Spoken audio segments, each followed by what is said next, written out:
எனக்கு பெரிய பேராசையோ எதிர்கால திட்டங்களோ எதுவும் கிடையாது. என் மனசுக்கு எது சரியான பட்டன் படுறதோ.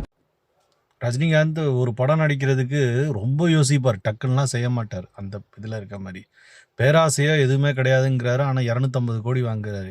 இது எதுக்கு பேராசை வரக்கூடாதுன்னா, உங்களுக்கு பேராசை இருந்துச்சுன்னா நீங்களும் லட்சாதிபதி இல்லை படித்து முன்னேறிடுவீங்க. முன்னேறிட்டிங்கன்னா அவரோட படத்தை 80 ரூபா விற்கிற படத்தை, அவர் மட்டும் இல்லை முக்கால்வாசி நடிகர்கள், கோடிக்கணக்கில் வாங்குகிற நடிகர்கள் 80 ரூபா அரசாங்கம் நிர்ணயித்த விலையோட 1000 ரூபா 2000 ரூபா கொடுத்து வாங்குறதுக்கு டக்குன்னு யோசிச்சது பட்டுன்னு செஞ்சாதான் உங்களோட காசை எல்லாமே செலவாகும். டக்குன்னு யோசிச்சு செஞ்சிங்கன்னா அது நம்ம வீட்டுக்கு தேவை அப்படின்னு நினச்சிங்கன்னா நீங்கள் அதை அவரோட படத்தை போய் பார்க்க மாட்டீங்க.